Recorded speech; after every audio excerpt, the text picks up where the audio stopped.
জয় যিশু। আজ 11ই জানুয়ারি। আজ মাতা মণ্ডলীতে পালন করা হচ্ছে প্রভু যিশুর দীক্ষা স্নান পর্ব দিবস। প্রথম পাঠ প্রবক্তা ইসায়ার গ্রন্থ হতে বাণী পাঠ, 42 অধ্যায়, 1 থেকে 4 পদ, 6 থেকে 7তম পদ। এই দেখো আমার মনোনীত জন, আমার প্রাণীর প্রীতিভাজন। ভগবানই কথা বলছেন। এই দেখো আমার সেবক, যাকে সযত্নে ধরেই আছি আমি। এ আমার মনোনীত জন, আমার প্রাণীর প্রীতিভাজন। এর ওপর আমি তো অধিষ্ঠিত রেখেছি আমার আত্মিক প্রেরণা। এ তো জাতি বিজাতির সবার কাছে ন্যায় নীতির আদর্শ প্রকাশ করবে। এ কোনো চিৎকার করবে না, গলা চড়িয়ে কথাও বলবে না, পথে ঘাটে নিজের কণ্ঠস্বর শোনাতেও যাবে না। থেতলানো নল গাছ এ তো ছিঁড়ে ফেলবে না, টিমটিমে সলতেও নিভিয়ে দেবে না। এ তো বিশ্বস্তভাবেই ন্যায় নীতির আদর্শ প্রকাশ করবে। মনে মনে এ কখনো দুর্বল হবে না, ভেঙেও পড়বে না। এ যতদিন না পৃথিবীর বুকে ন্যায় নীতি প্রতিষ্ঠিত করে। সাগরের যত দ্বীপ, সাগরকূলের যত দেশ এর শিক্ষাবাণী শুনবার আশায় বসে আছে। বলছেন ভগবান, আমি ভগবান ধর্মময় আহ্বান জানিয়েছি তোমায়। তারপর আমি তোমার হাত ধরে রেখেছি, গড়েই তুলেছি তোমায়। তোমাকে করে তুলেছি ওই অগণ্য মানুষের সঙ্গে আমার এক সন্ধির বন্ধন। করেছি তোমায় জাতি বিজাতির আলো, যাতে তুমি অন্ধের দৃষ্টি খুলে দাও।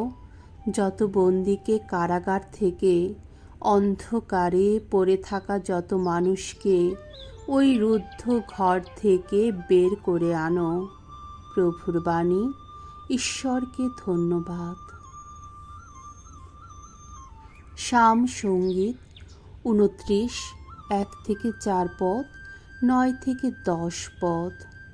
ধুয়ো, ভগবান আপন জাতিকে ধন্য করবেন সুখ শান্তি দানে। তোমরা দিব্যজন যারা, ভগবানের উদ্দেশ্যে জয়গান করো।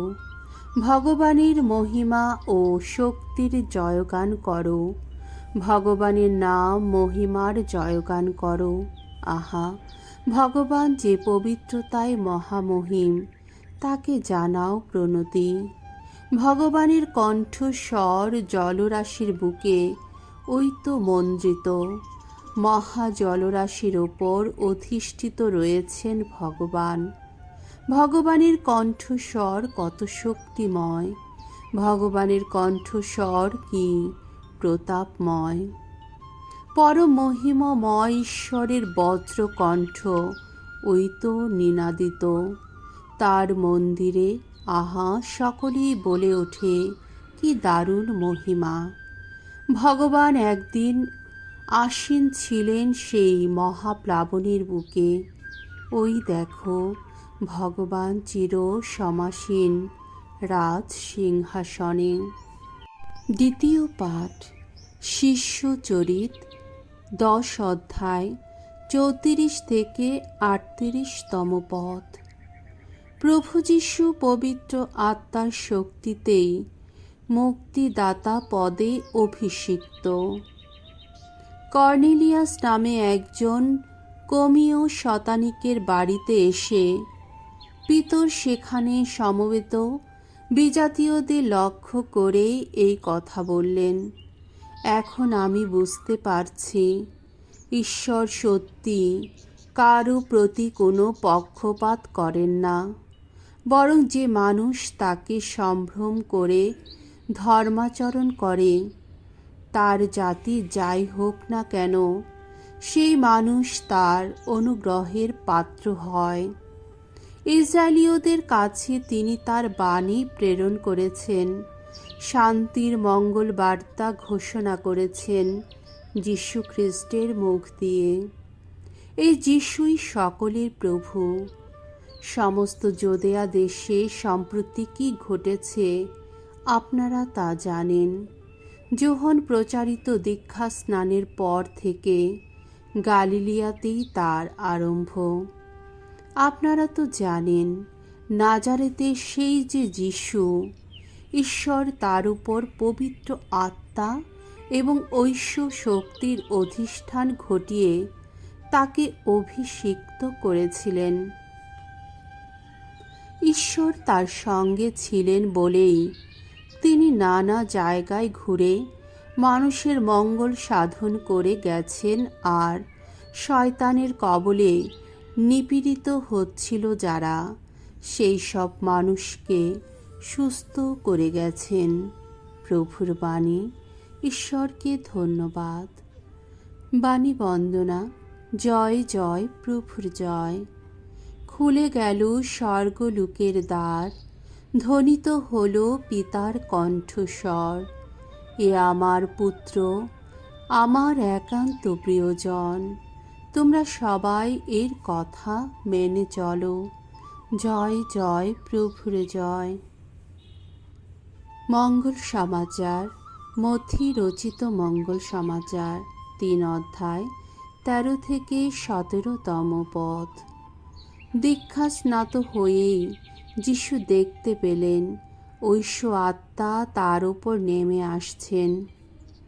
একদিন যীশু নিজেই গালিলিয়া থেকে জর্ডন নদীর তীরে এসে উপস্থিত হলেন। তিনি দীক্ষাগুরু যোহনের কাছে এসেছেন তারই হাতে দীক্ষা স্নাত হতে, কিন্তু যোহন তাকে নিরস্ত করতে চেষ্টা করলেন।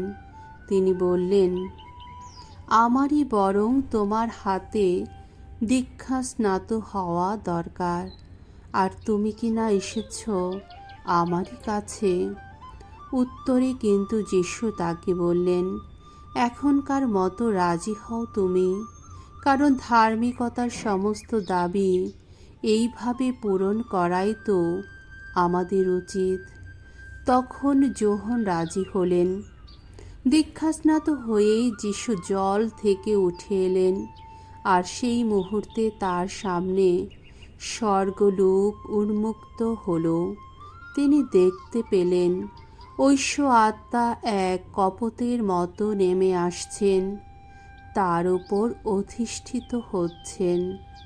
সেই সময়ে স্বর্গ থেকে কার যেন কণ্ঠস্বর বলে উঠল, এ আমার পুত্র, আমার একান্ত প্রিয়জন, এ আমার পরম প্রীতিভাজন।